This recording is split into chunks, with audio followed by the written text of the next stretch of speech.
there seems to be so much what I call blind corruption, and you know as I do, we have just got rid of possibly the most corrupt government the world has known. And is it any wonder that we are in this situation? And I blame the Prime Minister and the head of MI6, in my mind, because they are too young, they are too ignorant, and they are too silly to come to people like me and ask what the truth is. That's all we want, is the truth, really, isn't it? Would you like to speak to the Prime Minister personally? As soon as we had the new government, I went straight along and saw my Member of Parliament. I gave him a document with all of the references, listing every danger there was to the planet, the ecosystems, the environment, children, embryos, that we haven't yet discussed, and I'm sorry, we should have come back to that, my fault. I asked him and I said, in case he thinks I'm just a total nutter and mad, I want to see the Prime Minister, I want to explain this, I want to take with me a consultant solicitor, I want to take with me a doctor from Imperial College, both whom are experts in radiation law and radiation, and I would like to see the Prime Minister. And to cut a long answer short, the Prime Minister does not have 20 minutes to give me in the next 4 years.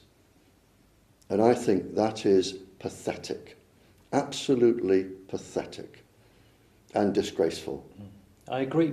Do they have any idea of what sort of damage they're doing to the world, to children? No, and this is where I come back. To me, they are silly boys. You have the Prime Minister who is young, you have the head of MI6 who is young, you have these what I call young boys, with no disrespect to their age, coming out of university with these electronic degrees, and they think, aha, I can make a microwave box that will do this and do this, and they sell them and they go on the market, but they don't have the wherewithal to come back to people of my generation that grew up with microwave irradiation to say, well, just give me 1 hour of your time before you do this and let me explain what is really going on. Would you like me to go back to embryos? Or do you want to... I would just like to say, okay. Is there a cover-up on the numbers of cancers that we're seeing related to microwaves? The word cover-up I would not agree with. Maybe I would. I'm not clever enough to understand the full implications. There is certainly statistical anomalies whereby I have one document where 40,000 in 1 year, 40,000 brain tumours were re-diagnosed as endocrine cancers. So they do not go on the brain tumour statistical list. So what the industry can actually say, and the government, is, okay, so you're using a phone, but look at the mobile phone brain tumour statistics, they're actually going down.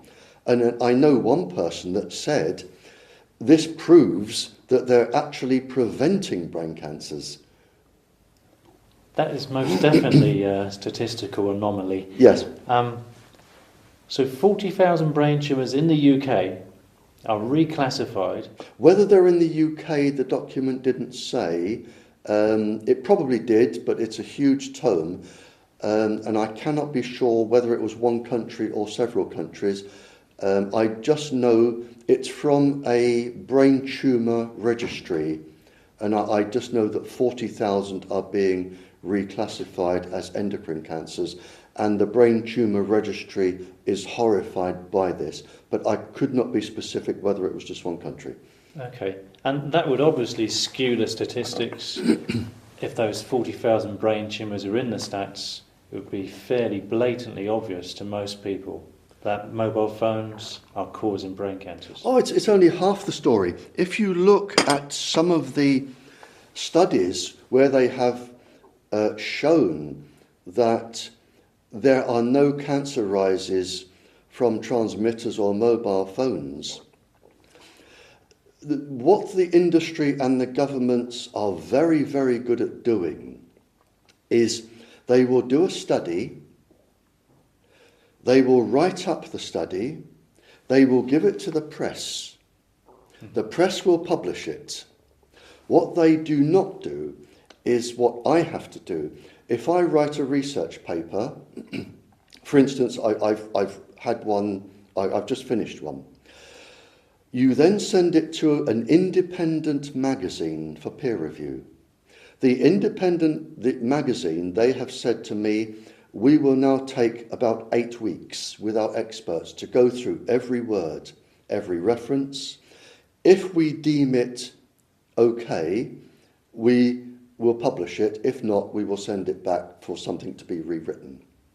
Now, what the governments are good at doing, one government scientist will peer review another government scientist's own document.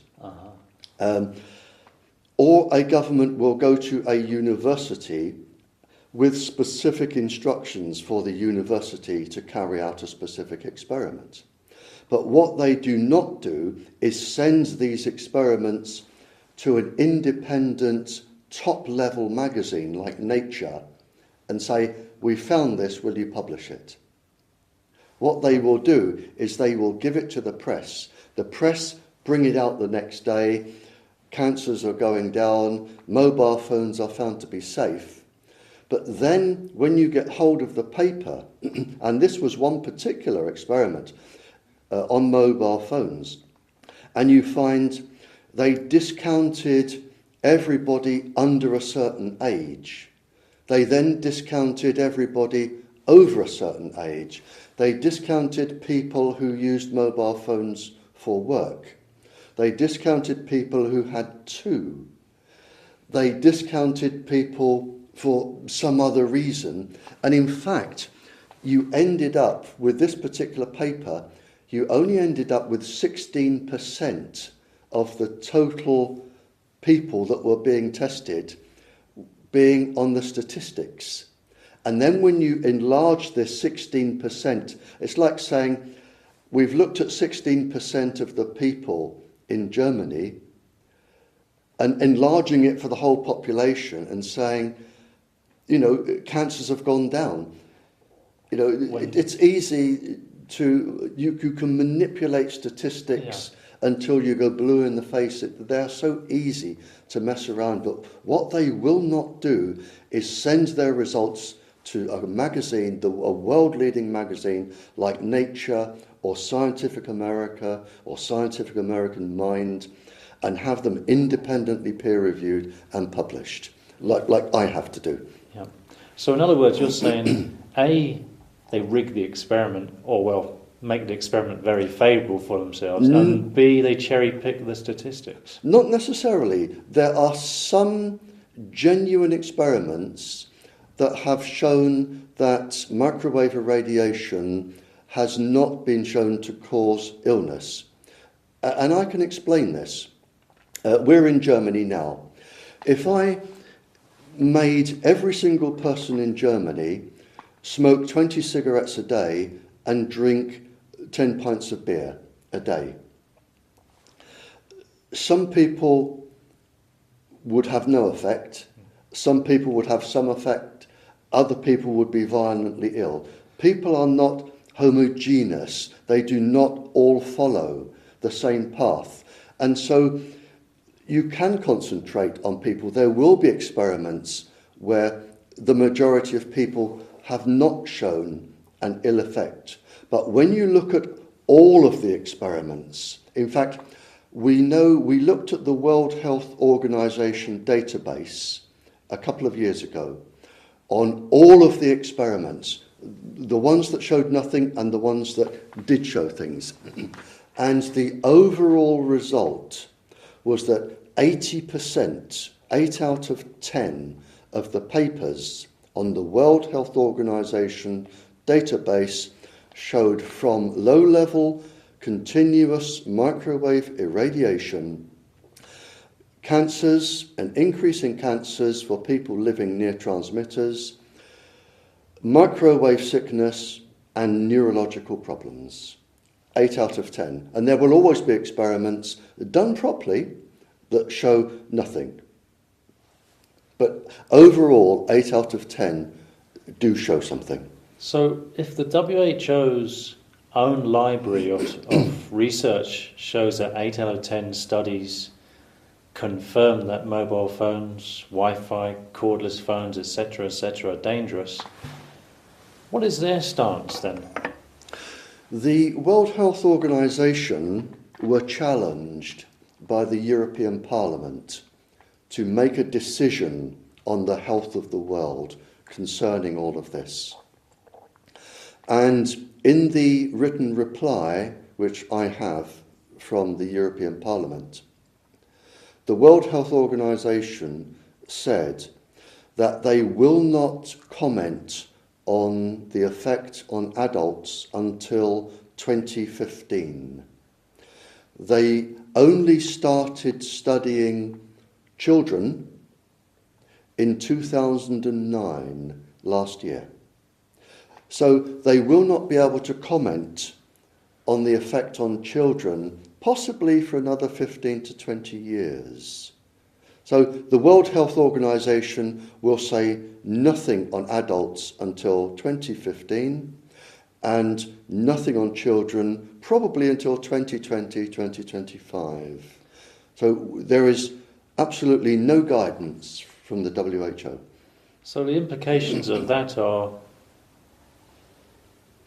your children could be getting very sick, but we won't be able to tell you for another 15, 20 years.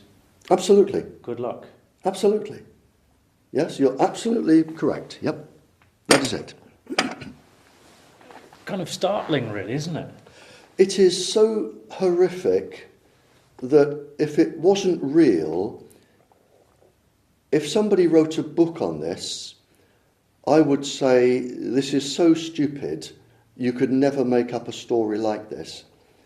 And it all goes back. It goes back to the 50s, the 60s and the 70s, when microwaves were found to be such a perfect weapon and so dangerous to the military that the United States Defense Intelligence Agency told the Western governments to keep this quiet.